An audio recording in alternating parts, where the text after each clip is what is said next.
Boa noite a todos.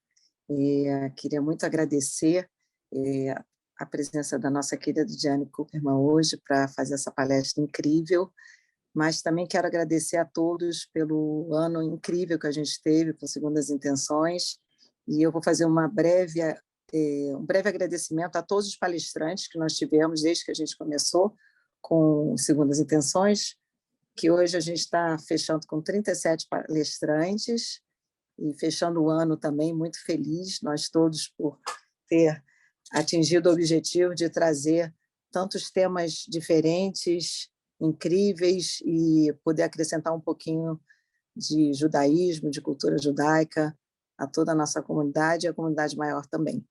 Então, eu vou aqui ler o nome dos nossos palestrantes e fazer um agradecimento a todos eles, em nome do Segundas Intenções.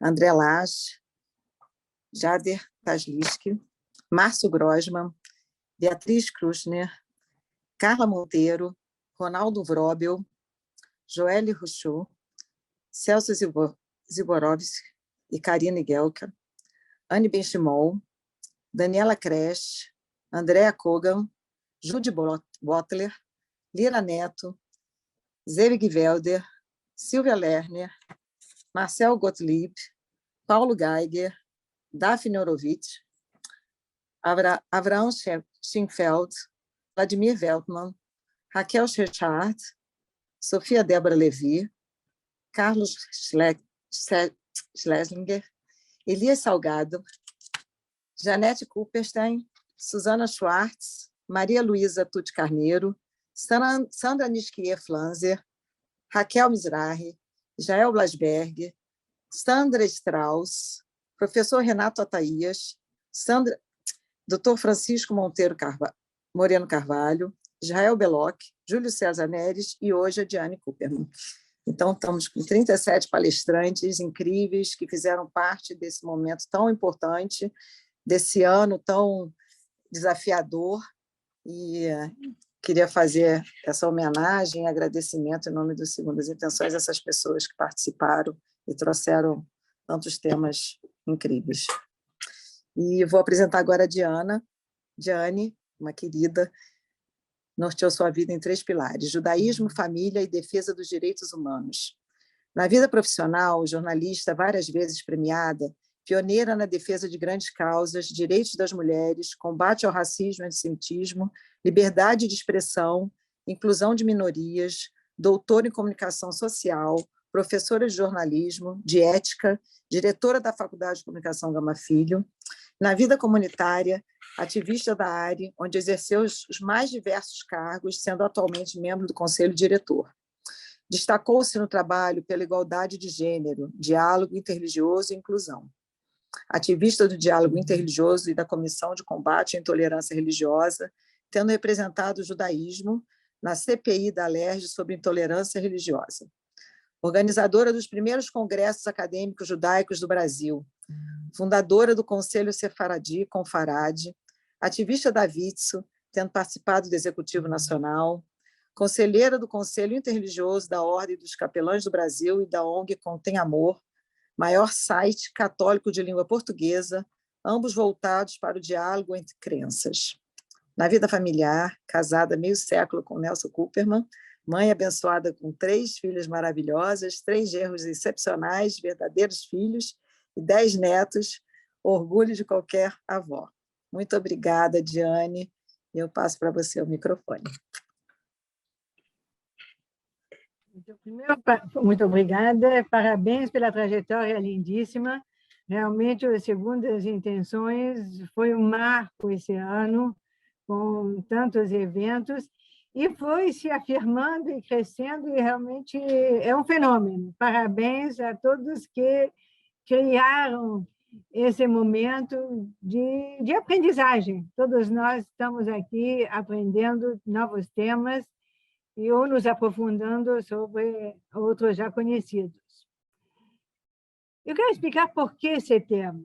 Na verdade, é um tema muito complexo, muito vasto, e é praticamente impossível abarcá-lo inteiramente numa palestra só. Seria um curso de várias aulas, Mas uma coisa que me toca, e que me tocou muito nos últimos tempos, é a ignorância generalizada sobre o que é o judeu.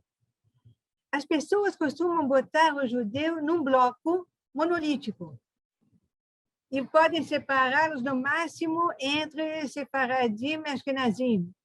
E não passa disso. Até os judeus, muitas vezes, não passam disso. Consideram que todos pensam igual, todos são iguais, e não vão além, não tentam entender o que é essa complexidade e essa diversidade do ser judeu. O não-judeu, então, ignora totalmente. O não-judeu só imagina aquele judeu que ele conhece, que ele vê à frente, ou aquele judeu que ele imagina e odeia.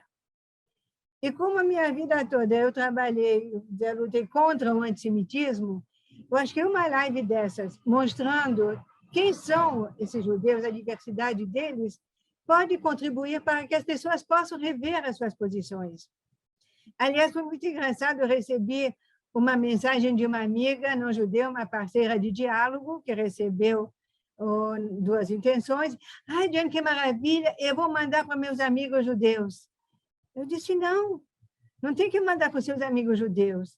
Você tem que mandar para os seus amigos umbandistas, candomblecistas, negros, brancos, espíritas, ateus. Tem que mandar para eles poderem rever o que eles, o estereótipo que eles criaram na sua mente sobre o judeu. E quando a gente fala das subdivisões que existem no judaísmo, eles não fazem a menor ideia. Aliás, eu preciso fazer uma correção também. Na primeira versão do flyer, apareceu chupeta, em vez de chueta. Essa é a culpa do incorretor ortográfico, que ignora totalmente que existam chuetas e colocou chupeta. Então, meia culpa, eu deveria ter visto esse erro corrigido imediatamente, circulou, mas depois foi corrigido. E as línguas também. Quando as pessoas falam de língua do judeu, vão dizer o hebraico, algumas pessoas podem dizer que tem também o ídis, e a língua local. Mas não tem saber o que existe ladino, raquitia, o shoadita, então, nem falar. Essa iura também, acredito que muitos judeus nem sabem. É uma pesquisa, na verdade, que eu tinha feito há muitos anos, e quando resolvi retomar, eu fiquei muito feliz de ver que o tema está na moda. Há pesquisadores no mundo inteiro pesquisando essa diversidade. Por exemplo, tem uma pesquisadora francesa, Edith Bruyer, que acabou de lançar um livro, Les Juifs d'ailleurs, os judeus de Alures, que fala sobre esses judeus da África, os judeus da Ásia, os judeus da China, os judeus indígenas, os judeus de todas as cores, de todas as etnias, de todos os tipos. E um brasileiro, isso é interessante, da USP, que é doutor em letras árabes, resolveu pesquisar o árabe do Marrocos. E ele descobriu que o judeu, ele descobriu não só que o árabe é múltiplo, e isso é verdade, a gente sabe que existem milhares de árabes, além do falado e do escrito, há árabes que mudam conforme o país, mas ele foi descobrindo que existe também o judeu árabe no sul do Marrocos, e que esse judeu árabe é tão específico que ele é totalmente diferente da raquitia ou dos outros judeus árabes que existem.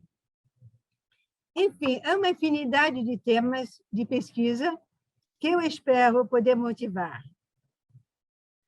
Mas vamos primeiro a minha motivação, que remonta aos anos 80. Eu estava fazendo mestrado na Escola de Comunicação sobre antissemitismo, quando Heloísa Buarque de Holanda me chama, Jane, a gente tem que fazer um congresso sobre o judaísmo. Você não é judia? Então faça. Nunca tinha feito um congresso na minha vida. Como que eu vou organizar um congresso? Se vira, mas vamos organizar, eu quero, para o fim do ano, ter um congresso sobre o judaísmo. Então, o que foi que eu fiz? Eu juntei as pessoas que eu conhecia e fui pesquisando. Por exemplo, Esther Kozowski, que era minha orientadora, Bela Joseph, já falecida, Helena Levin. E em São Paulo, claro, Anita Novinsky, Rivka Berezin, Eva Blay, Narman Fauber, para a gente montar esse congresso. E, para minha surpresa, quando eu quis montar uma mesa sefaradi, a resposta foi negativa imediatamente. Mas isso não existe. Não tem inteligência sefaradi. Não tem acadêmico sefaradi. Como que você quer montar uma mesa com gente que não tem gabarito? Você está fazendo congresso universitário. E, realmente, eu senti o desprezo de pessoas que me deixaram assim, totalmente magoada, mas também isso tem que ser combatido. Não é possível que esses acadêmicos não conheçam a riqueza do mundo sefaradi. Não é possível que eles tenham olhos e só vejam o mundo ashkenazi. Por favor, não me queiram mal, né? O mundo ashkenazi é de uma riqueza infinita, mas é preciso descobrir também esse mundo sefaradi. E consegui montar uma mesa que foi realmente fantástica, com Eliezer Burla, Eskenazi Pernid, Helena Salem, que tinha acabado de lançar o livro, e Gilda Sklo, que de Solteira Salem, é irmã da Helena. E ela é especialista em literatura. Então, foi assim, uma mesa fantástica que abriu os olhos de todos os conferencistas que estavam presentes. E, a partir daquele momento, não houve um congresso que não tivesse uma mesa sefaradi, sobre o tema sefaradi, sobre o olhar sefaradi e a presença sefaradi. E hoje a gente vê como desabrochou o tema, a gente vê o sefaradismo acontecendo no Brasil inteiro, sendo descobertas, comunidades sendo redescobertas, se manifestando, participando e dizendo estamos aqui, né? Isso daqui é muito importante. Com isso, a gente... Ai, desculpe, não sei o que aconteceu, apareceu... Com isso, foi o congresso... bom, é importante dizer que, a partir desse congresso, com esse ressurgimento, então, teve o Confarad, o Conselho Sefaradi, que também faz muito sucesso, já tem 10 anos de grandes congressos, 20 anos de tantos congressos. Enfim, as línguas também, as pessoas não têm a menor noção das línguas que existem para o judaísmo. Ponto pacífico, o Yiddish. Claro, desponta de longe, tem quase 4 milhões de pessoas falando o Yiddish pelo mundo. Mas mesmo o Yiddish, ele tem certas nuances. O Yiddish não é uniforme, não é uma língua usada que é específica, quer dizer, que nem o francês, o português, por exemplo. Tem o português do Brasil e o português de Portugal. O Yiddish vai ter também as suas nuances conforme o país no qual ele é falado. E o que é o Yiddish? É a mistura do alemão com o hebraico. E o interessante é que ele é escrito em hebraico. Isso me levou a uma reflexão que eu compartilho com vocês. Sempre se diz que o povo judaico, que o povo judeu, é um povo que não tem analfabetismo. E é verdade, todos têm que estudar para o Bar Mitzvah e o Bat Mitzvah.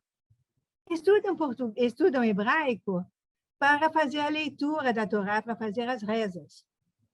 Mas não estudam hebraico para entendê-lo e para poder falar. Então, quando se escreve o Yiddish em hebraico, eu me pergunto se isso não revela que a maioria das pessoas não sabia escrever em outra letra. A maioria dos poloneses eram analfabetos em polonês. Eles sabiam falar, mas não sabiam escrever. Então, passam a usar a letra hebraica para poder se expressar, e, a partir daí, se divulga como é rico o judeu, como é sábio o judeu que sabe escrever numa língua tão complicada. O ladino também é uma língua que se escreve em hebraico, mas o ladino tem a vantagem de ser escrito também em letras latinas. Então, é diferente do Yiddish. Uma situação estranha, eu entrevistei há muitos anos um gigante de quase 2 metros de altura que estava no Lar dos Velhos, e ele falava Yiddish e sabia a Bíblia de cor. O hebraico ele conhecia todo. Conhecia toda a Bíblia.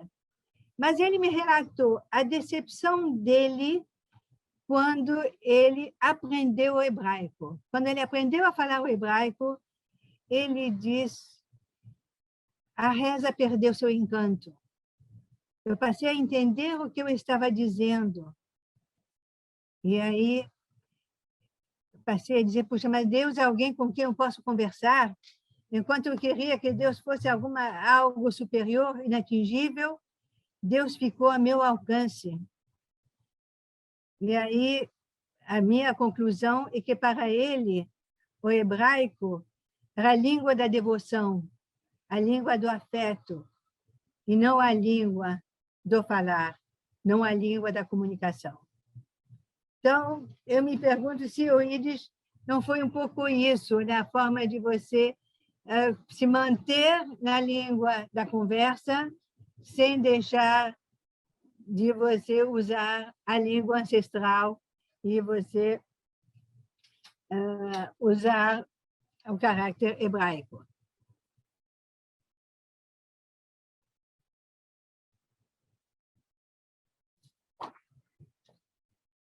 No ladino, a gente vai ter várias diferenças bem mais substanciais que no Yiddish. O ladino vai dar uma série de filhotes. Por exemplo, a raquitia. Para mim, o ladino é a língua medieval falada na Península Ibérica, com uma mistura de palavras hebraicas, e era escrito nos 2 alfabetos. Uma coisa importante é que o ladino vai manter o espanhol medieval.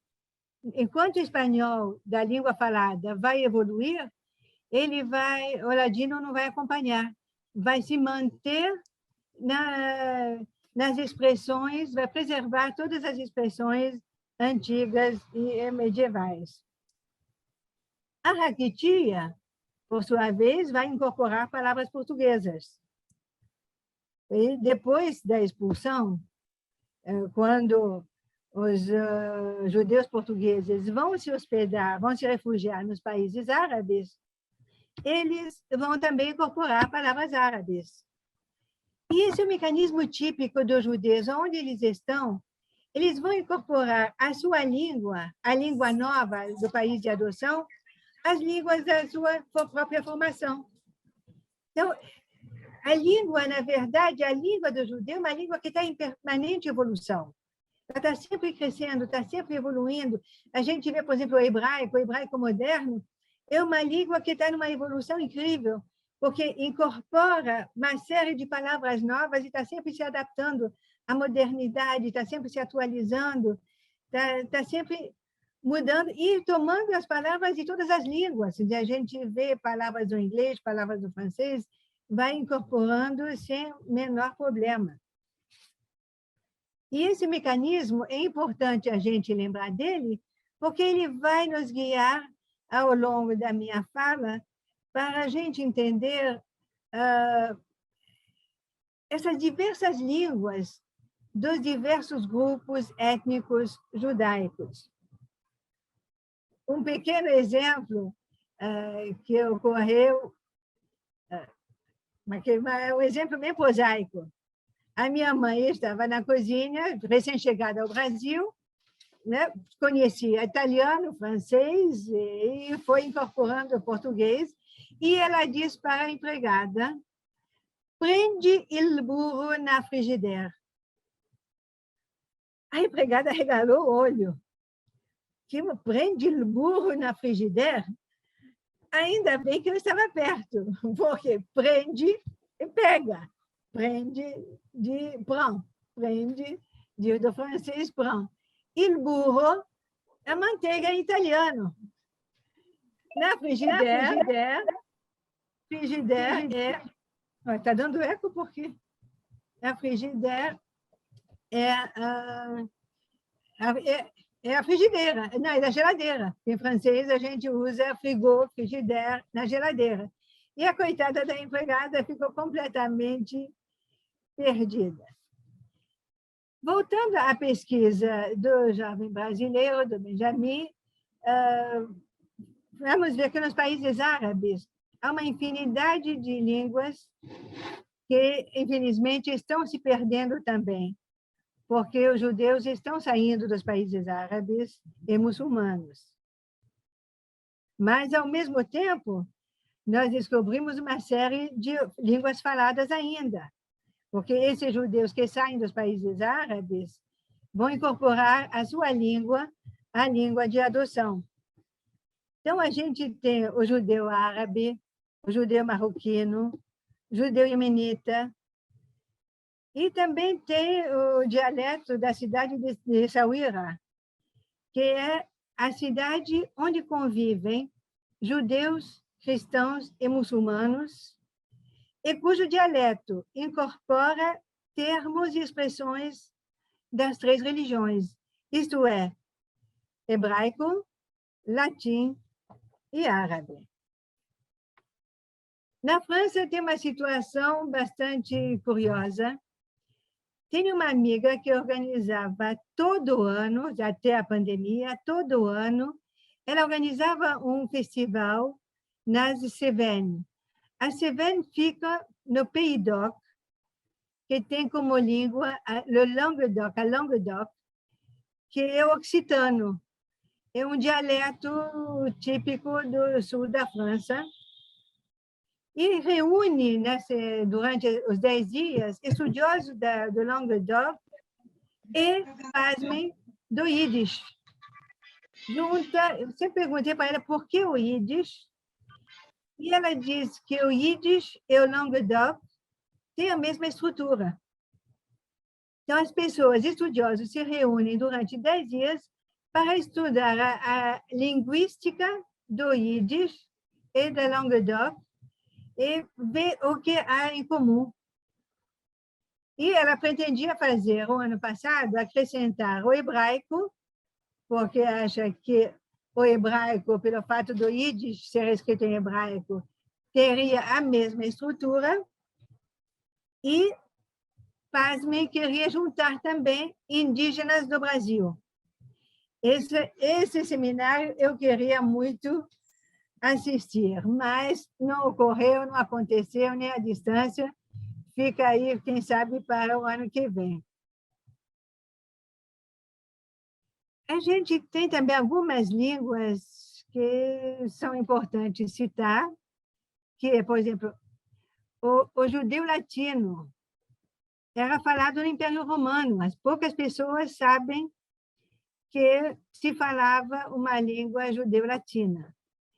E essa língua latina deu origem ao Shuadit.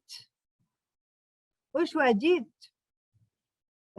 seria uma corruptela de Yehudit, que virou Sheudit, e virou Shaudit, o que significa judeu. Shaudit significa judeu numa língua falada no sul da França. E essa língua desapareceu em 1977, quando o último a falar essa língua, o Shuadit, Armand Lunel, faleceu. Tem Malayala, que é o idioma falado pelos judeus negros de Cochin, na Índia. E tem também... Engraçado, alguém está querendo que eu saia? Desculpe aí. Alguma coisa interveio aqui. Deixa eu ver. Tá. Mandando os furos. Tá. Voltando ao normal. Tem, então, Malayala, que é a língua dos judeus negros de Cochin, na Índia. O Tigre, a língua dos Bnei Israel, etíopes, que é uma mistura do antigo aramaico com o etíope. Tem também os judeus de Bukhara, que falam o judeu tajique, que junta persa, turco e hebraico. E os curdos, judeus das montanhas, que preservam o antigo persa, Parsi Tati, e é um grupo que adotou o judaísmo no século VIII. E tem também um grupo, imaginem, que fala aramaico, talvez o único no mundo que ainda fale aramaico. Mas eu vou começar falando dos judeus negros, que essa é uma questão que cria muita espécie. A maioria das pessoas não acreditam quando a gente mostra foto, por exemplo, a Miss Israel do ano passado era uma negra lindíssima, quando aparece teve um deputado eleito para a Knesset, etíope negro, a mãe dele, quando foi a posse dele, estava vestida que nem uma africana. E quando mandei essa foto para grupos de diálogo, eles ficaram embasbacados. Isso aqui não é possível, isso aqui é foto daqui, isso aqui é no Brasil. Aliás, anos atrás, num congresso, eu mostrei fotos de crianças descalças, vestidas bastante simples, e perguntei, onde são essas crianças? E as respostas falaram, favela tal, Bahia, Rio de Janeiro, São Paulo, não, Rio Grande do Sul. As pessoas ficaram discutindo onde podia ser essa imagem, e eu disse, não, essa foto é de judeus da Nigéria. Esses meninos estão indo para a sinagoga. Não é possível! E é. Então, a gente tem que mostrar que eles existem para a gente poder desconstruir esse protótipo que a maioria das pessoas tem, que o judeu é uma pessoa branca, rica, bem de vida, etc., etc. Todos os preconceitos que a gente conhece. Os judeus negros, há uma série de controvérsias, porque nem todos são reconhecidos pelo Estado de Israel como judeus. É claro que os mais famosos, mais conhecidos, são os etíopes. Esses, sim, são bem reconhecidos, embora eles tenham passado por muito sofrimento, muito tempo de muitas perseguições, muito ódio, mas eles tiveram uma perseverança incrível que os fez ser reconhecidos por Israel enquanto judeus e serem salvos da Etiópia como judeus plenos.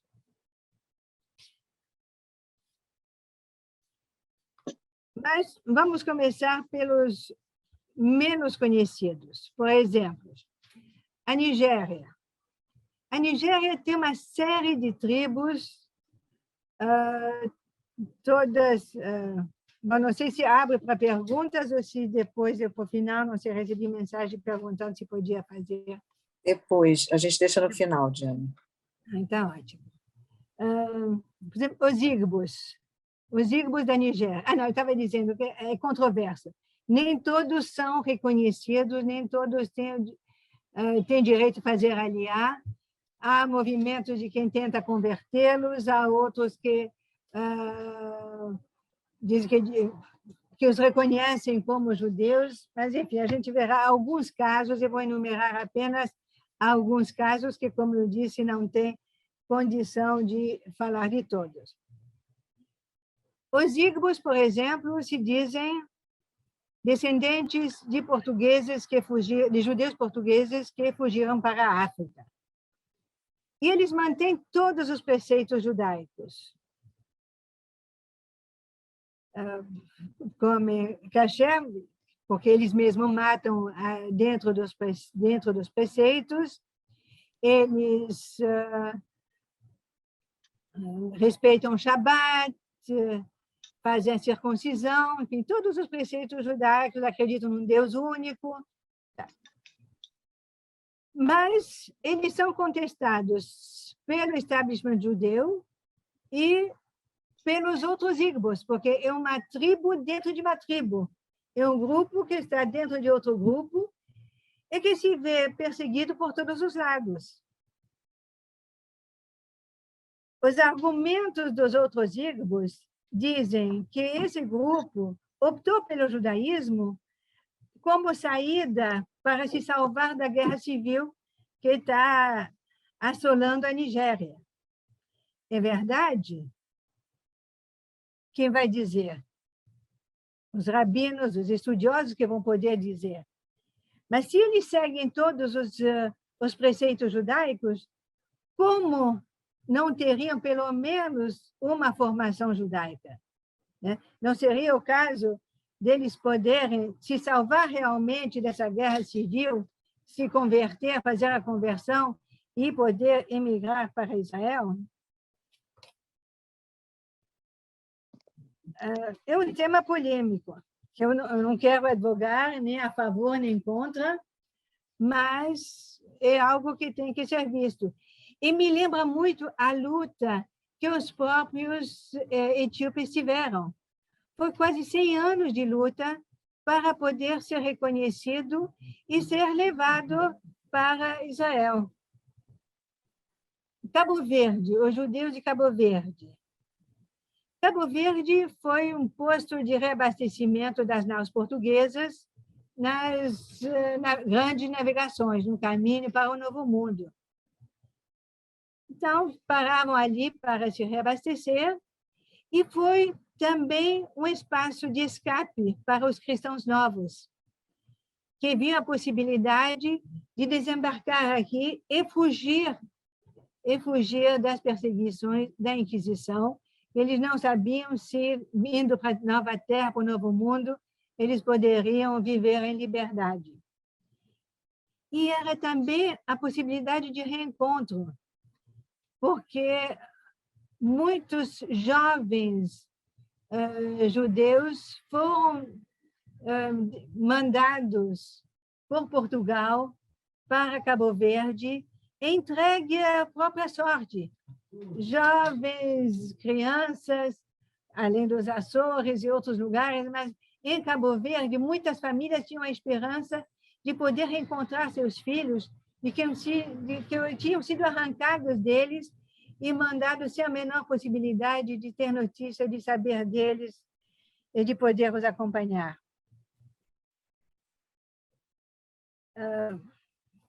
Curioso também é saber que no Saara tem também a presença milenar judaica. Calcula-se que no Saara tem presença judaica desde o ano 320 antes da Era Comum. Vou só um parêntese. a gente usa era comum e não antes de Cristo ou depois de Cristo. No judaísmo, Israel, em vários lugares, os muçulmanos também adotam hoje essa fórmula. Não se usa mais ACDC, mas AEC ou EC, antes da era comum ou era comum. Por exemplo, na Mauritânia, em Gana, esses hebreus eram conhecidos como os cavadores de poços, porque eles tinham faziam milagre de encontrar água no Saara. E isso era algo divino, uma revelação divina. Então, eles eram considerados, né, pessoas fantásticas que mereciam todo o respeito. Se acha que esses judeus, esses grupos, foram o resultado da dispersão dos hebreus levados por Ptolomeu para várias cidades que estavam sob a sua dominação. E desse grupo que vivia no Saara, que ainda tem hoje alguns remanescentes, que foram levados para Alexandria. E dizem relatos que, estou falando da antiguidade, foram levados para Alexandria, onde foram em número tão grande que ocuparam 4 dos 5 bairros da cidade de Alexandria. Bom, hoje ainda tem grupos que moram no Saara e que vivem e que usam um judeu árabe, dependendo com corruptelas do Mali, enfim.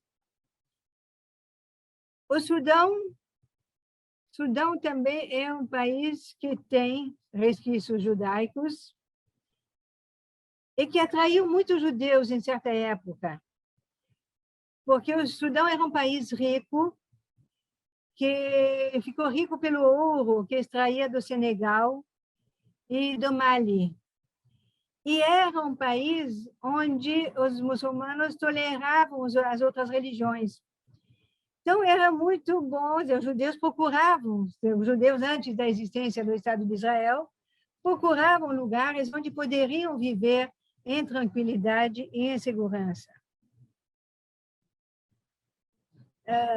Há relatos que dizem que os habitantes de Tombuctu liam a Torá, e um detalhe engraçado é que as mulheres, quando não queriam que fosse entendido o que elas diziam, falavam entre elas em hebraico.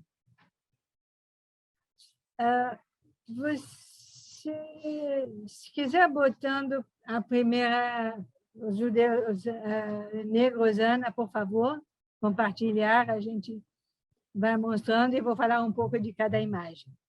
Enquanto a Ana compartilha, eu vou contar que há uma série de pesquisas para tentar verificar a pertença judaica desses grupos. Se são realmente judeus, então há um grupo, por exemplo, pesquisadores ingleses que estão fazendo uma sequência cromossômica para verificar se há um cromossomo, se há essa herança judaica.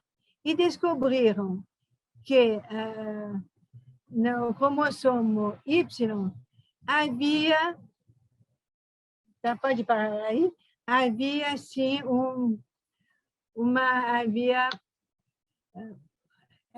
havia sim a herança, não passa ainda não, querido, que vou falar de cada uma, tá? Havia sim essa herança judaica. Isso provocou uma celeuma terrível, muita gente dizendo como vão resolver ser judeu pelo cromossomo Y, quem tem que resolver isso são os nossos rabinos. É claro que os rabinos têm que resolver, mas se a ciência pode ajudar os rabinos a resolverem, por que não?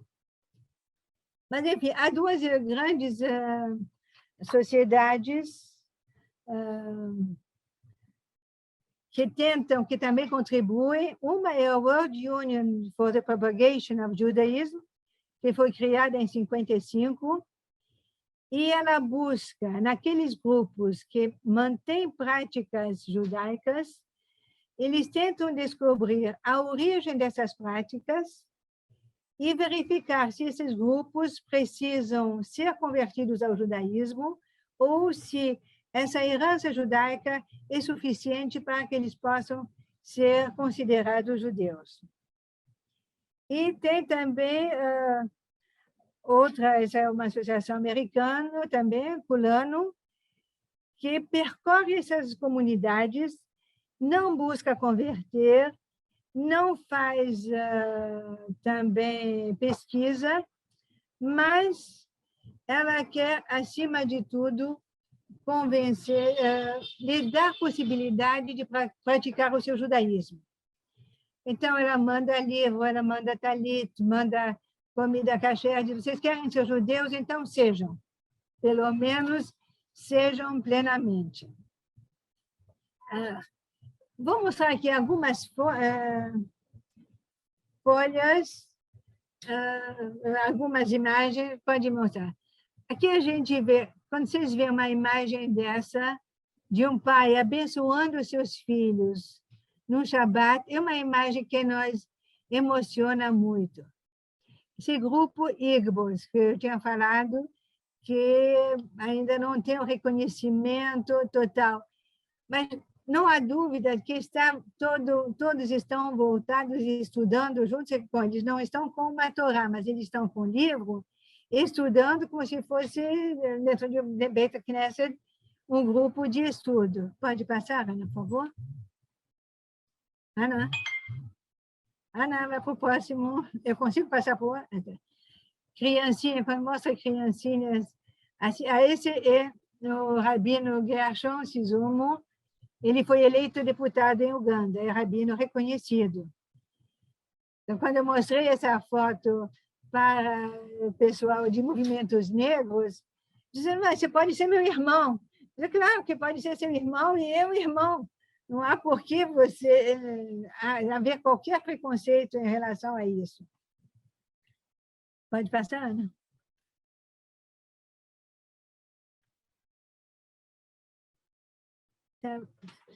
Vê um casal negro, né? Noivos que fizeram aliá, conseguiram fazer aliá.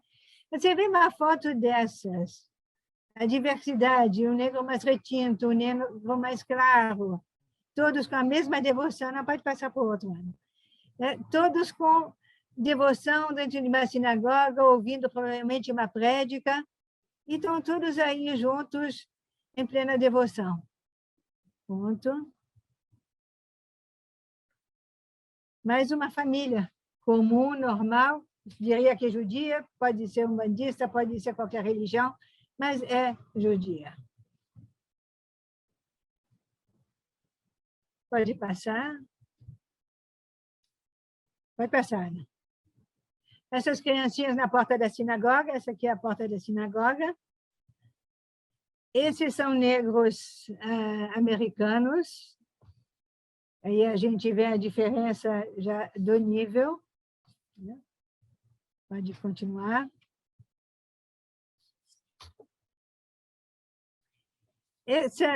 Eu não falei ainda dos Beta Israel, das diferenças, mas, enfim, essa aqui é uma moça Beta Israel que ainda não conseguiu, que está vivendo de uma forma bem precária. São atualmente cerca de 4.500 pessoas, porque a maioria dos 140.000 pessoas dessa população, desse grupo, migrou para Israel. Ponto.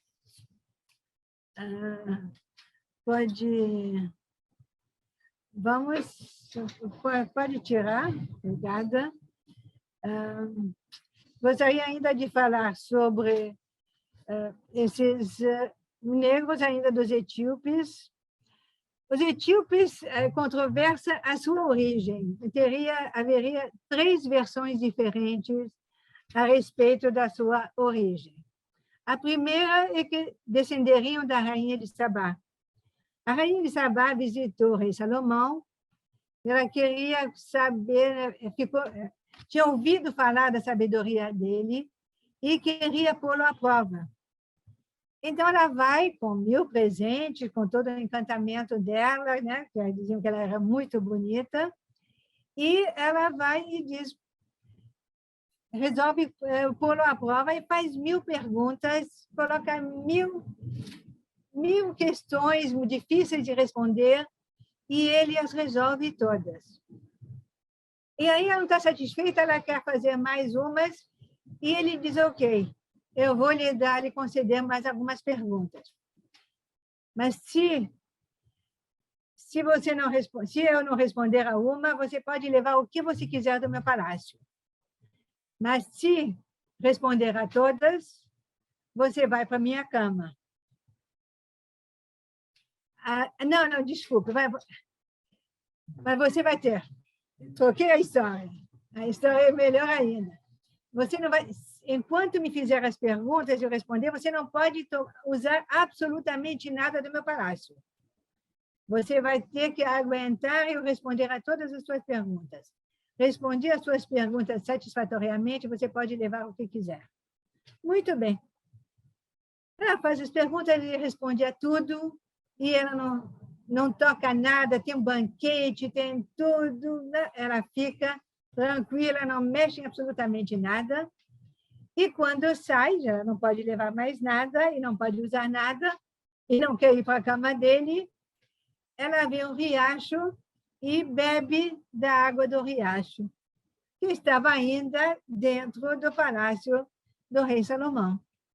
Então, ela fica 6 meses com ele e resolve voltar depois, porque precisa ver o seu povo, afinal das contas, é uma rainha. Dessa relação, teria nascido o filho Menélico I, que vai reinar, enfim, e vai ter muita consideração pelo Salomão, mas não volta para Israel, que lhe pede, Salomão teria pedido, se você tiver um filho homem dessa nossa relação, ele é meu, mas ele não foi dele. A segunda versão é que os etíopes seriam descendentes da tribo de Dan. E muitos grupos pelo mundo afora se dizem descendente de uma das 10 tribos perdidas. Só que são 10 tribos e tem muito mais descendentes dessas 10 tribos. E esse grupo etíope dizem que são descendentes de Dan, que era um dos filhos de Jacó. E a terceira versão seria que era um grupo de judeus que se recusou a seguir Moisés quando ele saiu do Egito e seguiu para o Êxodo. Bom, o Rabinato de Israel disse que os etíopes são descendentes de Dan, logo são uma das tribos perdidas, então, tudo certo. Eu vou só relatar rapidamente um pouquinho desse sofrimento dos etíopes. Eles viviam certa liberdade, com liberdade, com reconhecimento, com limitações, como os judeus sempre tiveram suas limitações em qualquer lugar que vivessem, mas as condições eram bem melhores. E havia um rei que tinha dito que eles poderiam viver tranquilamente, teriam absolutamente tudo até o fim dos tempos. Só que vem o rei Yeshak I, que se converte ao cristianismo. E ele decreta que quem não for cristão tem que ser exilado. E exílio em etíope é falazi. E falazi vai virar falacha. Por isso que os etíopes são chamados de falacha, que é o termo que eles não aceitam, inclusive.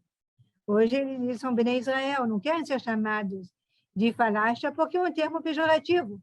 São os exilados.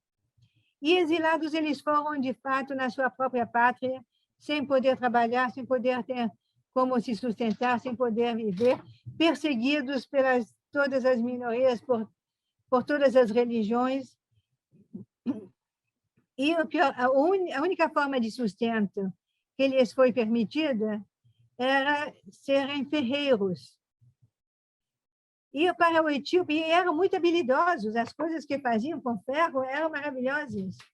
Só que, para o etíope, quem trabalha com ferro, com fogo, tem pacto com o diabo.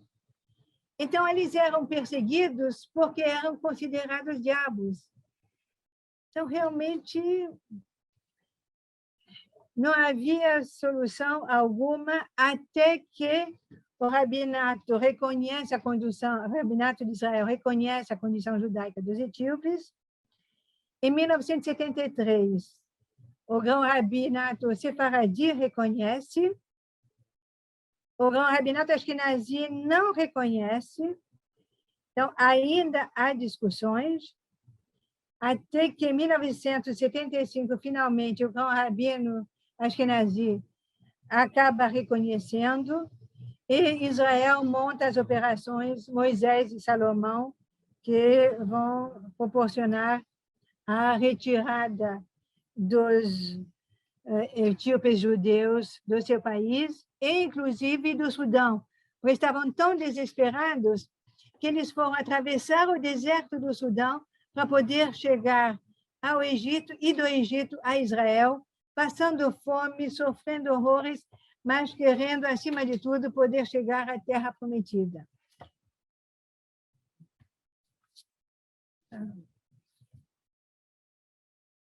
Quanto tempo ainda eu tenho?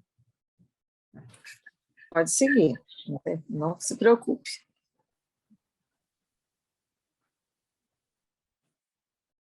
Vamos pegar agora, mostrar a Índia. Seu microfone está baixo, Diane, não sei o que aconteceu. Também não sei. Ana, se você puder botar aqui... Voltou. Se você puder botar aqui a Índia, eu agradeço.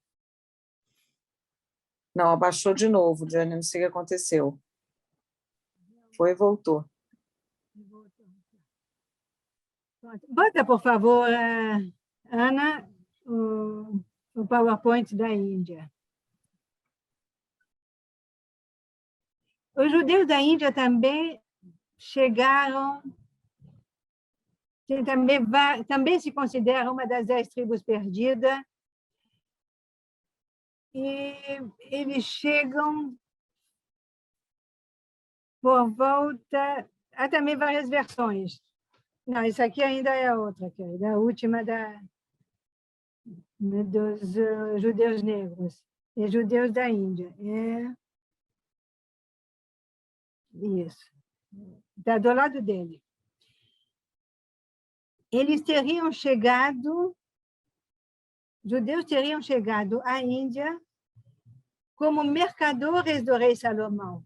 Olham aí, chegando... Bom, o rei Salomão é antes, mas essa aqui já está... São mercadores chegando depois. Eles teriam chegado já na época do rei Salomão, e muito mais chegaram depois da dispersão, depois da destruição do segundo templo. Esses que vão chegar são caracterizados pela cor de pele mais clara, que indica aportes ashkenazim e separadim. Mas o judeu da Índia é um judeu bem retinto. Isso aqui a gente vai ver. Aí pode ir passando. Pode passar. Isso aqui são várias tribos diferentes de índios de várias regiões. Essa aqui é a sinagoga, que ainda existe. Essa sinagoga... Ai, nossa, não está com a legenda? Essa aqui é a sinagoga de Mumbai. Mas a primeira sinagoga é a sinagoga mais antiga ainda em uso. Ela é do século XVI e ainda está em uso até hoje. Vocês viram tipos indianos? São tipicamente, não há diferença entre um indiano e um judeu. Essa aqui é a sinagoga de Mumbai do século XVIII. Mas a outra é anterior, a primeira é mais antiga. Pode passar mais, Ana? A gente vê alguns personagens.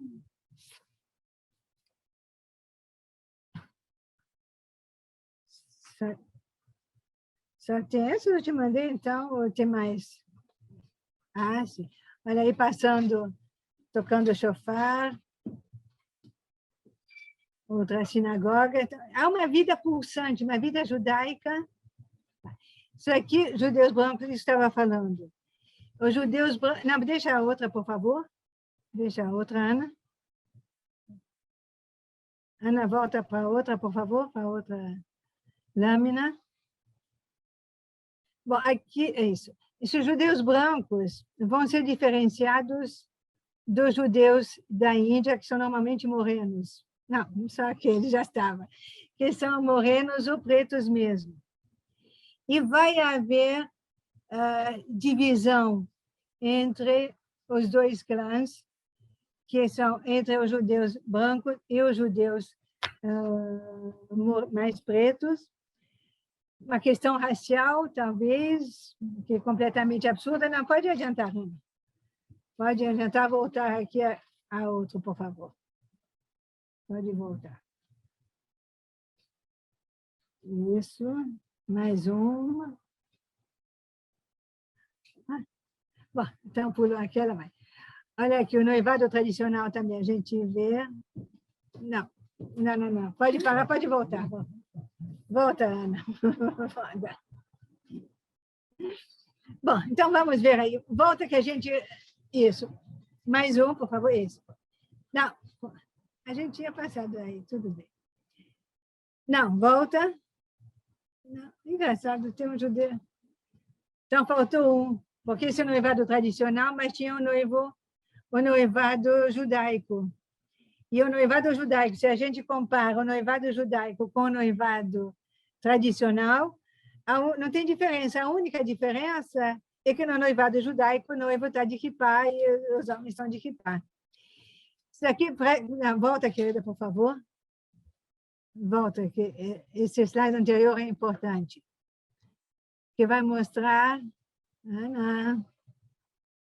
O anterior, por favor. Não. Não o seguinte, o anterior. O de 3 pessoas avança. Será que eu tenho comando aqui? Posso comandar ou não? Não. Posso... Você pode me liberar também, que aí o comando aqui, esse é... Está compartilhada a mídia, você pode também. Não, porque diz não. Está me dizendo que eu não posso. Eu não posso. Por isso que eu estou aqui. Bom. Essa. Para nessa. Essa imagem, a gente vê, são judeus, eu pergunto, judeus da Índia ou na Índia? Mais parecem judeus numa tarde, ingleses, numa tarde de turf, escolhendo o cavalo ganhador, né? Fazendo suas apostas. Então, a gente vê a diversidade da sociedade judaica na Índia. A gente vê o pessoal antigo, o pessoal tradicionalíssimo, a gente vê o pessoal... Não. A gente vê toda a sorte de... Estou tentando aí mexer, mas não dá, tudo bem. Pode continuar. Bom, então, voltando um pouco à história dos judeus da Índia. Aqui vocês vão ver, podem ver as imagens e tradição e modernidade. Então, os judeus chegam à Índia, basicamente, em Cochin. Pode parar aqui, que eu vou chegar a parar de Pardesi. Eles vêm para a Índia para trabalhar para negócios, são comerciantes. Vêm para fazer negócios, madeira, marfim, especiarias, tudo tem muito valor para, tanto na antiguidade para os países África e Ásia, como mais adiante para os países da Europa. Mas na antiguidade, também um bem de muito valor eram os macacos e os pavões. E levavam macacos e pavões para os seus países de origem. Vinham essencialmente para Cochin. Cochin na verdade, é um complexo de pequenas ilhas. E nesse complexo de pequenas ilhas, muitas nações encontraram refúgio. Então, quem queria fugir dos holandeses, dos hindus, dos portugueses, então, fugiam para lá. E, é claro, tinha também os judeus se refugiando lá e fazendo os seus negócios.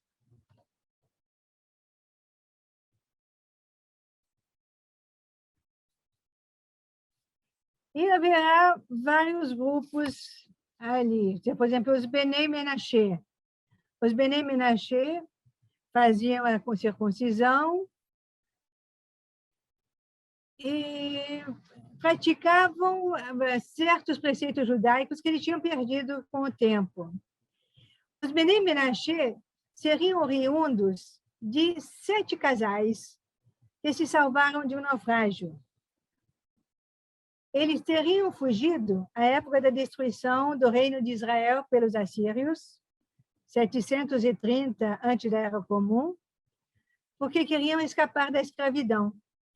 E nessa viagem fazem naufrágio e esses 7 homens e 7 mulheres chegam a essa ilhota, onde eles vão se instalar, crescer, procriar, progredir e formar uma comunidade judaica que vai ser conhecida ao longo do tempo pelo apelido de espremedores de azeite. E por que espremedores de azeite? Porque eles preparavam o azeite para ser usado sábado para acender as velas de Shabat. E isso os tornou conhecidos, eles ficaram conhecidos ao longo da história.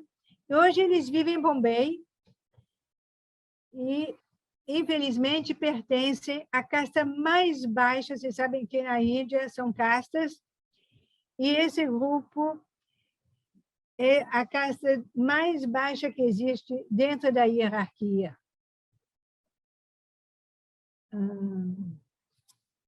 Os Benei Efraim seriam descendentes de outro filho de Jacó, outro filho do patriarca.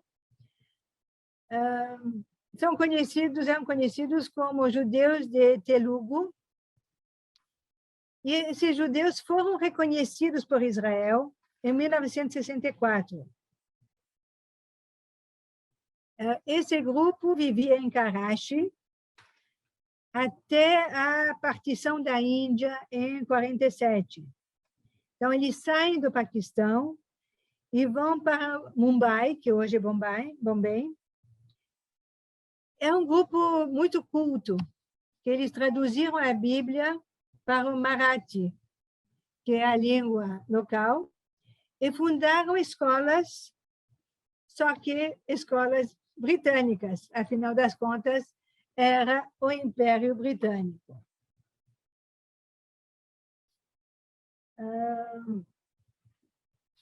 Há também...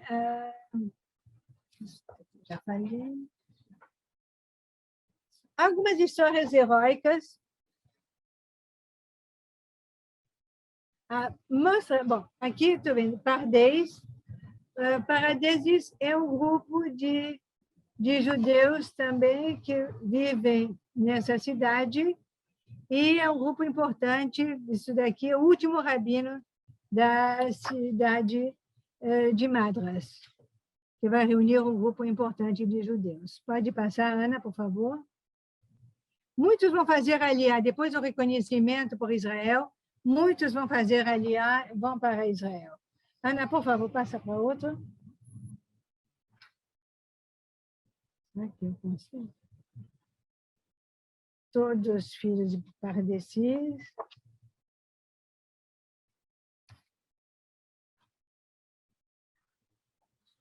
Essa é a sinagoga atual.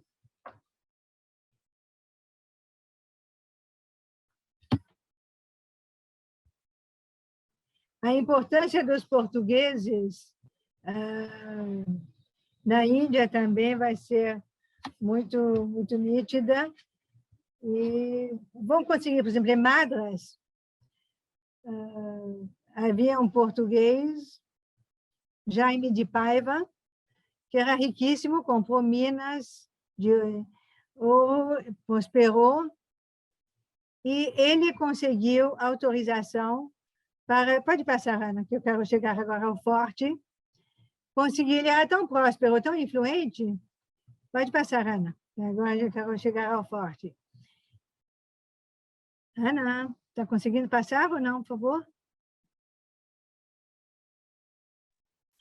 Joane, essa foto aqui da sinagoga é a última que tem no slide. Então, volta para aquela que tem um mapa, por favor. Sim. Então, esse Jaime de Paiva vai conseguir que se chegue que os judeus passem a viver dentro do forte de St. George, que era um lugar seleto. Então, os judeus tinham que viver nos lugares fora. E ele vai conseguir fazer com que os judeus... Não está conseguindo achar, né? Aqui... Não, isso aqui... Esse outro, e achar a foto do mapa. Exato. Madras. Então, aqui vocês vão... Está muito pequeno. Mostra a foto do mapa, por favor. É a foto do mapa que eu quero mostrar. Não está aparecendo. Esse mapa? Sim. Aqui não está aparecendo o mapa, não. Para mim está aparecendo... É essa foto que a gente tem. Isso. Mapa do Forte de São Jorge. Isso. Então, qual a importância do mapa desse São Jorge? Que aqui tem o lugar onde os judeus podiam viver. Aqui tem o cemitério onde está escrito em inglês lugar de enterro dos judeus. E aqui são 3 lugares também, tem a citação, a explicação do mapa que mostra onde os judeus podiam viver.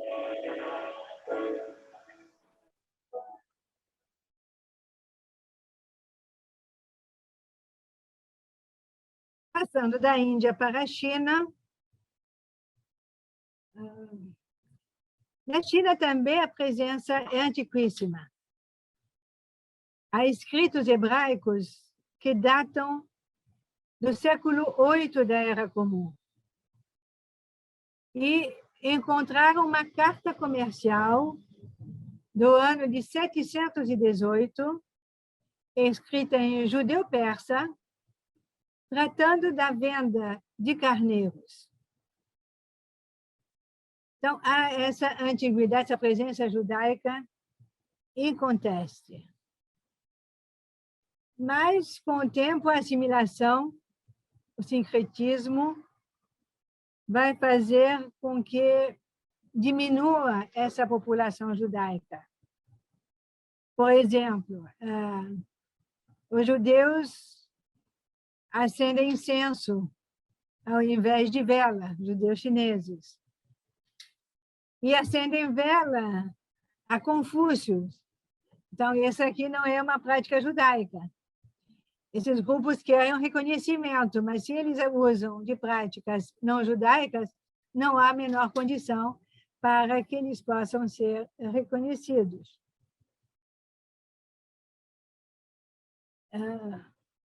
Um episódio engraçado, eu tinha um tio-avô que trabalhava com seda, então ele ia muito à China para trazer sedas. Ele, inclusive, trazia bicho da seda junto e tal. E ele estava em Kippur, na China, e ele estava todo triste, porque Kippur, poxa, eu tinha que estar com a minha família, tinha que estar rezando, tinha que estar na sinagoga. E, de repente, ele ouve música conhecida, cantoria. E ele vai andando em direção do som, e quando ele chega, estou são judeus, Rei Yom Kippur, está aí, não sei se me lembro se era Neilá, qual era, se era... Ele bate a porta, era uma casa, bate a porta, e quem abre diz, o senhor quer? Eu quero, se não estão fazendo reza, não estão rezando? Diz sim, mas isso é uma cerimônia privada, não está aberta, não, o senhor não pode entrar. Diz, mas eu estou aqui sozinho, eu sou judeu, quero rezar Yom Kippur. Cara chinês, de olhos bem puxadinhos, o senhor não parece judeu. E aí ele diz, eu sou Charles Cohen, olha aqui, sou Cohen ainda por cima, por favor, me deixa entrar. E ele entrou e ficou feliz da vida que pôde passar Kippur com uma família judia da China. Essa história, claro, ficou famosa na família e entre os amigos. Mas uma curiosidade é que os chineses foram formados e os grupos judaicos da China, apesar de todas as perseguições, né, porque com a China de Mao não podiam praticar o seu judaísmo, tinham que fazê-lo escondido. Isso é uma coisa terrível, né, de você ter, em pleno século XX, ainda ter que ser um judeu escondido. Mas foram formados por, basicamente, 3 grupos diferentes,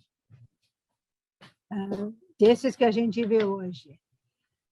Muitos vieram são sefaradi de Bagdá, que são o grupo mais antigo. Esses foram para Kaifeng. Os russos vão para Xangai. E, é claro, judeus fugidos do nazismo.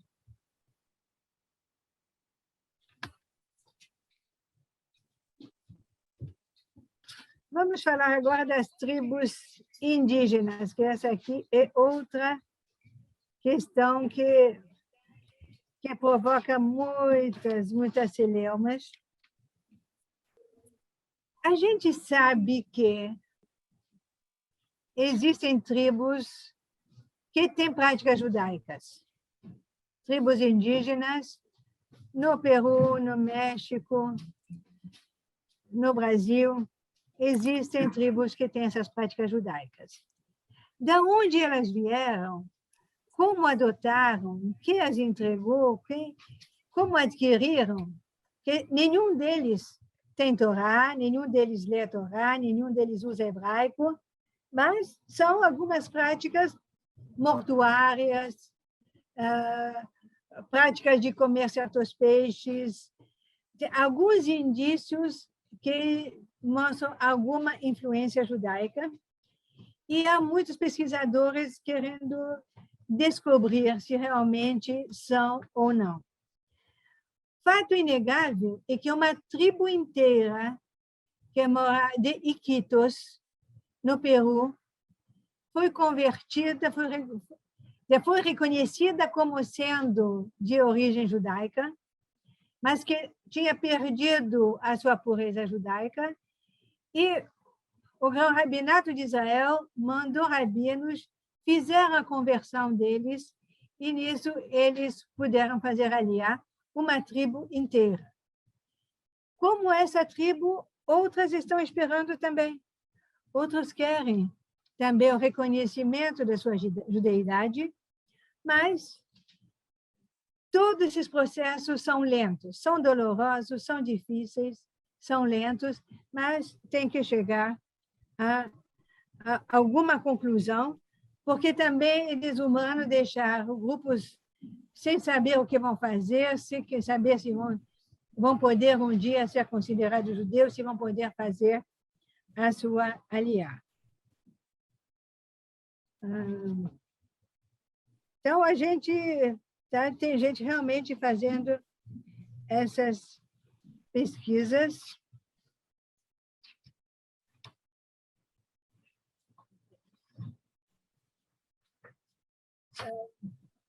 Tem ainda os chuetas, já que eu falei dos chuetas no início, das chupetas, os chuetas são oriundos da Península Ibérica, eles conseguem fugir e vão se refugiar na ilha de Maiorca. E eles vão, a exemplo dos marranos de Belmonte, vão esconder seu judaísmo. Vão tentar, o medo das perseguições, o medo de que a mão comprida da Inquisição os descubra aí, vai fazer com que eles preservem o seu judaísmo em segredo. Aliás, quando eu estive em Belmonte, foi impressionante, mesmo eles sabendo que eu era judia, e eu estava acompanhada de Anita Novinsky, da presidente da comunidade judaica de Portugal, mesmo assim, eles, primeiro, antes de falar comigo e de aceitar responder as minhas perguntas, e de me dar a entrevista, eles me sabatinaram. E a Anita tinha me avisado, olha, é bom você saber de judaísmo, porque eles vão te fazer perguntas bem difíceis, então vai lá, vamos lá, vai responder. E eu respondi, só então que eles acreditaram que eles podiam se abrir com uma irmã de fé. Então, esses judeus da ilha de Maiorca, hoje já estão, é claro, mais integrados, estão abertos, vivem a sua judeidade, totalmente aberta, mas o que a gente sente é que há sempre um pequeno pé atrás. As pessoas ficam, se torna atávico, esse medo de você se revelar, esse medo de ser descoberto, esse medo de haver alguma perseguição, faz com que as pessoas prefiram guardar algumas cautelas e se preservar. Bom, os curdos, haveria muito que se falar sobre os curdos, mas eu só quero dizer umas coisinhas poucas. Quando se fala em curdos, a maioria das pessoas acha que são muçulmanos ou cristãos. Esquecem que há muitos judeus também no meio dos curdos. É verdade que há grupos que fazem um sincretismo, que vivem no meio da montanha, vivem no meio de cristãos e muçulmanos, então é difícil você manter uma pureza quando você está isolado. Mas o fato é que eles acreditam no Deus Criador e único, fazem a circuncisão, mas também os curdos muçulmanos fazem, sim, não falei que são árabes, não são curdos, fazem a circuncisão, mas há grupos que dentro desse sincretismo fazem também o batismo, então fazem a circuncisão e fazem também o batismo cristão. Acreditam num Deus único, invisível, mas acreditam num anjo. Esse anjo, um anjo que parece um pavão. E como o pavão, para segmentos muçulmanos, é considerado o diabo, eles são, infelizmente, perseguidos e muitas vezes massacrados. Bom, como eu estou vendo que tem muitas perguntas, você quer passar rapidinho os outros dois? Ana? Aí a gente passa rapidinho, depois a gente passa... Maravilha. Aí a gente abre para pergunta, né? Que as pessoas querem fazer algumas perguntas, Jana.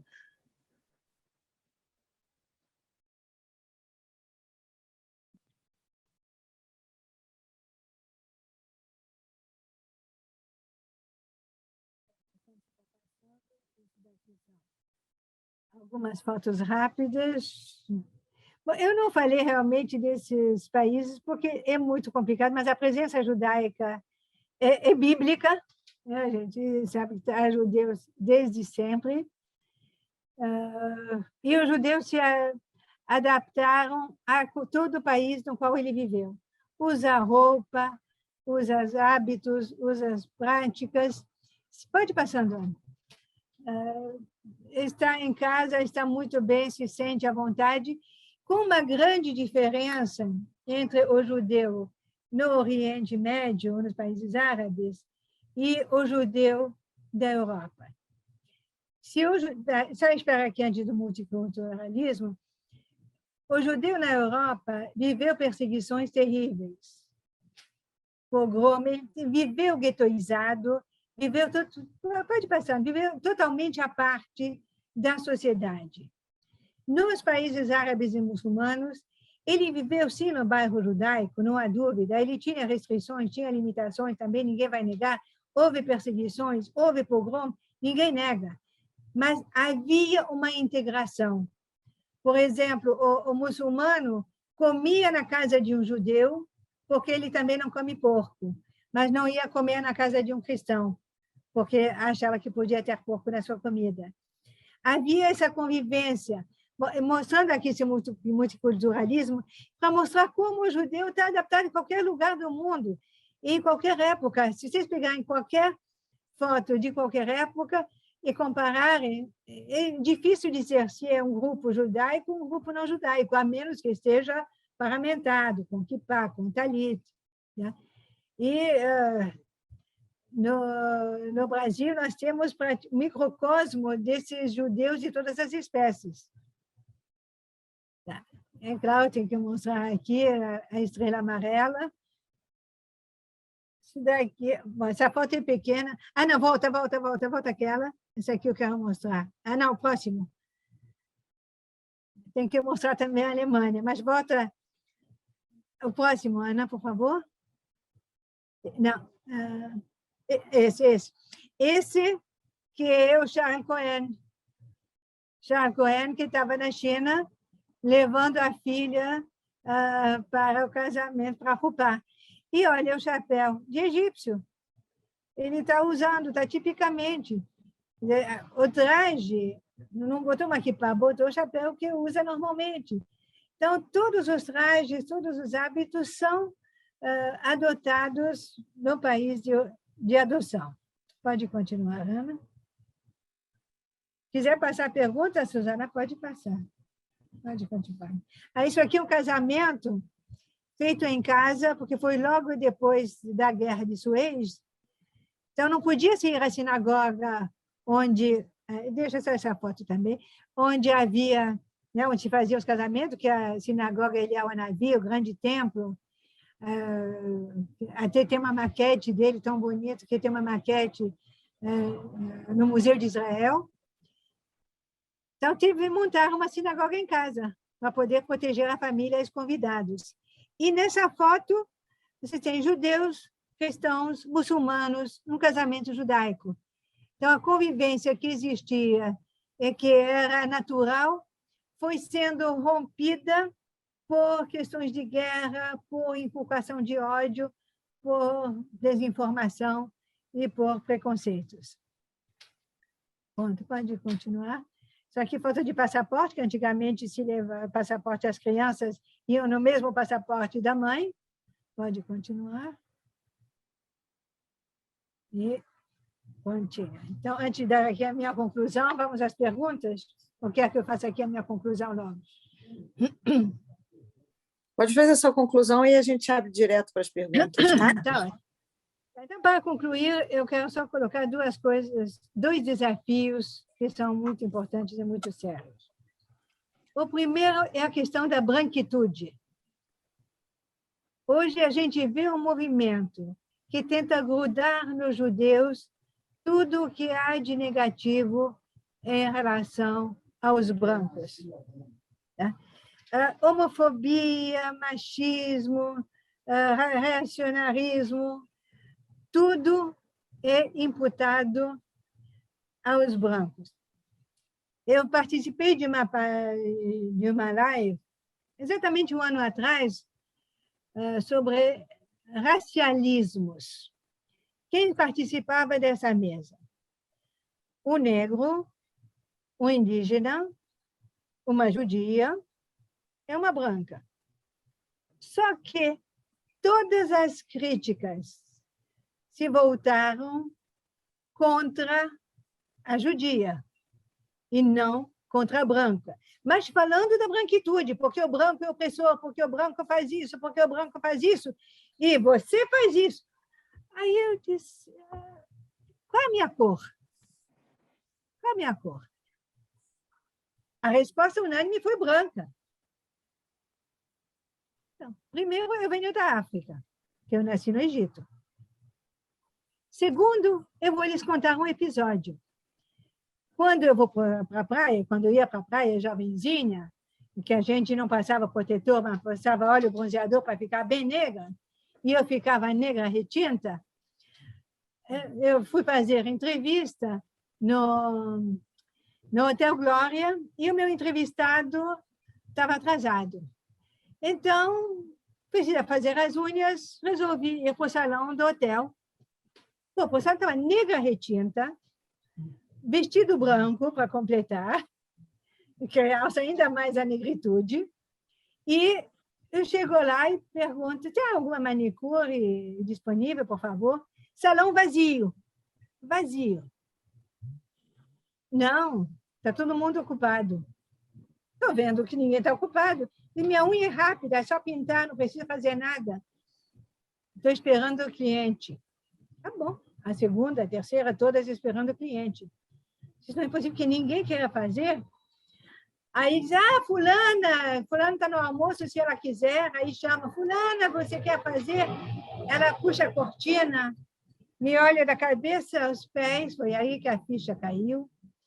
Ele disse, nossa, tem uma mulher que abre meu microfone toda hora, já fechei 10 vezes. Hora de almoço. Aí eu fui direto para a sala do dono do hotel Tapajós, que era muito amigo, contei o caso. Estão despedidas. Falei, não. Aí que elas vão odiar ainda mais os negros, e depois que houver curso judia, pior ainda. Vamos fazer um trabalho de educação. Tá. E eu fiz esse trabalho, não vão ser só eles, vai ser todo mundo. Você vai fazer esse trabalho de educação para todo mundo. A gente fez uma semana, foi fantástico. Alguma coisa eles devem ter aprendido. Então, tive a experiência da negritude, e quando eu fiz um boletim de ocorrência porque me roubaram, o policial não me perguntou qual era a minha cor, mas quando eu peguei o BO, estava lá escrito parda. Então, meus amigos, eu não sou branca, e mesmo branca não aceito que coloque no judeu tudo aquilo que vocês odeiam do branco. É uma projeção, é mais uma forma de antissemitismo. Então, a gente tem que ter muito cuidado, que a gente não pode deixar que isso aconteça de maneira alguma. E esse drama, eu assisti a uma palestra, só terminar uma palestra de uma etíope israelense, casou com um americano, e judeu, claro, e ele teve que voltar para os Estados Unidos por conta de trabalho. E ela voltou para ele. Mas ela, consciente dos problemas, com 2 filhos, preparou eles para o seguinte: meninos, era o auge do George Floyd, das manifestações, meninos, se cuidem. Vejam como vocês vão agir, vocês não estão em Israel, estão perto de policial, se cuidem, fiquem com a cabeça baixa, não respondam. todo o glossário para poder se salvar, não ser levado ou assassinado. Eles ficaram chocadíssimos, mas tudo bem. Agora, o choque maior foi chegar na sinagoga e serem vistos não como judeus, mas como negros. Então, essa dualidade, ela expondo essa dualidade, eu sou judia, sou negra, então, no meio dos brancos, eu sou considerada uma negra, e no meio dos meus judeus, eu também sou considerada uma negra, e, ao mesmo tempo, eu sinto antissemitismo, sou perseguida por todos os lados. Qual é a minha saída? Então, claro que não tem nada a ver com a branquitude, mas é um caso que a gente tem que pensar e tem que lembrar. E, finalmente, para acabar mesmo, a gente está vivendo o renascimento da condição judaica. Eu sei que está todo mundo pessimista, está crescendo o antissemitismo, BDS está florescendo, as universidades estão uma coisa terrível. De fato, isso tudo está acontecendo mesmo. Ninguém pode negar. Mas ninguém pode negar tampouco que há um florescer da curiosidade pelo judaísmo. Há uma vontade incrível de saber o que é o judaísmo, de pessoas buscando as suas origens, pessoas querendo voltar, querendo ser judeus. Vocês não imaginam o número de pessoas que a gente recebe mensagem dizendo eu achei um livro de reza, será que nos guardados do meu avô que faleceu, será que eu sou judia? Será que eu posso ser judia? Como que eu posso fazer? Então, há uma busca incrível para ser judeu. Então, a gente tem que aproveitar esses inúmeros amigos e fazer com que o preconceito anti-judaico seja combatido. A gente tem que se mostrar quanto judeus, enquanto pessoas de princípios, enquanto pessoas éticas, enquanto pessoas que aplicam, acima de tudo, o amar aos outros como a si próprio e não fazer aos outros aquilo que não quer que te façam. Com essas duas frases, se gera um mundo de igualdade, de respeito, de amor ao próximo e de crescimento. Todo mundo floresce num mundo como esse. Muito obrigada. Vamos às perguntas. Zelda, por favor. Parabenizo, Diane. Muito conhecimento em tão pouco tempo. Agora, sim, eu moro aqui em Salvador e eu sou uma das poucas famílias sefaraditas daqui. E, assim, eu tenho até um documento aqui que foi escrito por meu bisavô para um irmão que ficou na Turquia. Meus bisavós e avós eram gregos e turcos. E estamos aqui em Salvador desde por volta de 1910. E, assim, até procurei quando estive em Esmirna lá. E, assim, o turco falou que é um Jewish Ottoman, né? Na época que eles saíram. O rabino daqui ele não conseguiu identificar a escrita, mas assim, eu gostaria, você que tem um conhecimento muito extenso, gostaria de saber realmente o que eu posso dizer nessa carta. Até depois posso te enviar para uma curiosidade. Deve ter alguém que seja capaz de ler. Realmente, essas línguas são todas bem diferentes, bem específicas, mas deve se achar alguém que possa entender. Manda para a gente, que a gente passa para esses grupos da Amazônia, Sephardi, de Israel, e quem sabe dá sorte de alguém conseguir decifrar e entender o que foi escrito, né? Mas é muito interessante, que bom, emocionante. O que pode ser essa escrita? Eu também sou sefaradi. Os sefaradis utilizavam uma escrita chamada Rashi, que nada mais era do que o hebraico para escrever o espanhol. Então, deve ser alguma coisa nesse sentido. Quem lê hebraico vai conseguir ler. Simplesmente a leitura será em espanhol. É Sim, o Rashi. Rashi. Aham. Obrigada. Nada. Vou chamar o Lúcio Geller para fazer... Não, na verdade, o Lúcio queria saber sobre livros, Diana. Depois você, por favor, passa onde pode ser encontrado alguns livros sobre tudo que você perguntou. Tudo que você palestrou, desculpa. Para as próximas perguntas, vou pedir, para andar da hora, já são quase 2 horas de conversa, que as perguntas sejam bem objetivas, por favor. Tá, obrigado. E a próxima, senhor? Então, Diana, depois você bota, por favor, os livros que o Lúcio Geller perguntou. O Zeca quer fazer uma pergunta. Boa noite, Diana. Parabéns pelo papo. Você é conciso. A minha curiosidade é a seguinte. Essas tribos que foram, estou chamando de tribos, esses grupos judeus que foram encontrados na África, na Ásia, na China, nos indígenas e tudo mais, isso foram coincidências? Alguém trouxe essa notícia para o mundo? Ou existe alguma organização, algumas organizações que saem catando para procurar onde é que eles podem estar de alguma maneira? Que ainda deve ter dezenas deles por aí. Ok? Obrigado. Esse é um outro desafio, descobrir essa gente toda. Essa pesquisadora francesa diz que cada vez descobre novas tribos, novos grupos. Originalmente, era um viajante judeu que passava, que descobria e que levava a informação a seu rabino na volta. Então, era esse método meio, né, informal. Até que...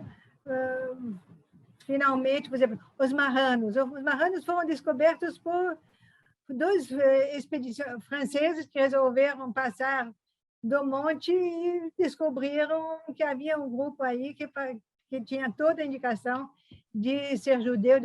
Acharam que os buracos nos portais só podiam ser de Mezuzá, de Mezuzot, e aí isso. Olha, quando a gente pensa que essa descoberta não tem 100 anos, né, dos marranos, então, quanto mundo judaico ainda há por ser descoberto nesse tempo? Então, hoje tem organizações, eu citei 2, né? A World Union for... né? E o Culano, para descobrir grupos. Então, e universidades. Você tem a Universidade da Inglaterra, da França, da Alemanha, a Universidade Hebraica também tem muito interesse em buscar esses judeus, porque quem sabe se a gente conseguir descobrir todos os judeus que perderam ao longo do tempo, poderemos ser tão numerosos quanto os grãos de areia, que foi a promessa que Deus fez a Jacó. Obrigado. Vou chamar o Adolfo. Por favor, Adolfo. É o seguinte, eu queria fazer menção, eu não sei se tinha que, por exemplo, fazer menção que a Record, a TV Record, fez recentemente uma novela sobre a vida de José, que, embora fosse uma coisa muito novela, né? Mas eu assisti... Oi? Romanceada.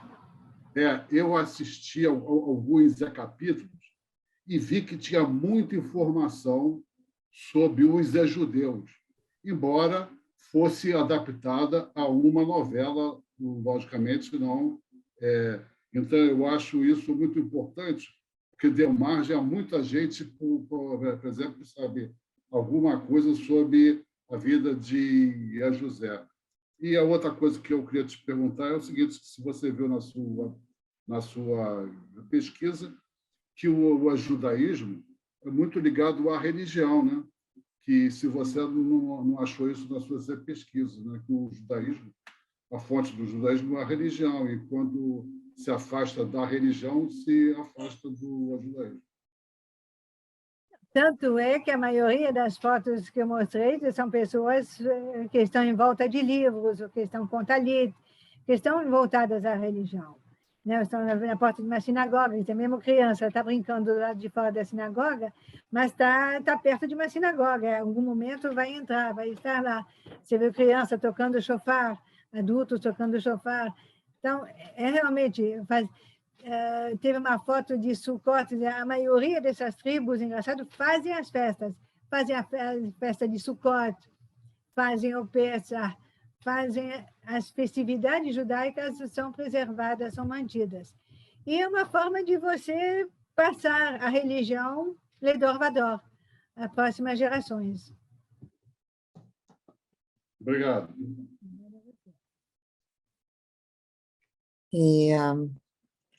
Já temos perguntas, não? Não temos mais perguntas. Só, na verdade, os livros, Diane, se você puder dar a dica para o Luz Eu mando depois.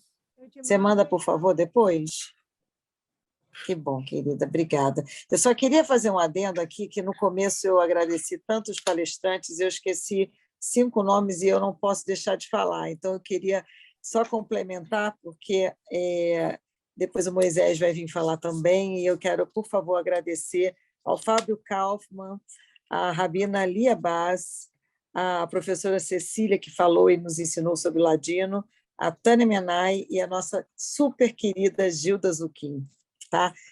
Não podia deixar de falar esses nomes dessas pessoas maravilhosas. Obrigada, Diane, muito, muito obrigada. Eu quero agradecer a Ana Luísa Grillo Balaciano, que é coordenadora de diálogo interreligioso e interétnico da ARI, e a minha operadora hoje. Muito obrigada, Ana. Ok, gente. Bom, então vamos lá. Eu quero agradecer a essa tribo maravilhosa que eu aprendi a gostar durante um ano todo, a esse ano, a tribo dos seguidores do Segundas Intenções, que são vocês. Por esse ano, por esse prazer, por essa coisa prazerosa que é ter gente ouvindo, gente falando, gente aprendendo, gente se dando por uma coisa chamada judeidade. O nosso viés é sempre algo relacionado a judaísmo, a judeidade.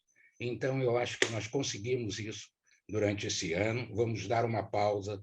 Em janeiro estaremos de volta, contando com essa tribo maravilhosa, contando com todos os palestrantes e, principalmente, com vocês, que são a base de tudo isso que a gente tenta passar, passa e aprende. Muito obrigado e até o próximo ano, um 2022 muito melhor do que 2020, 2021, e que assim seja.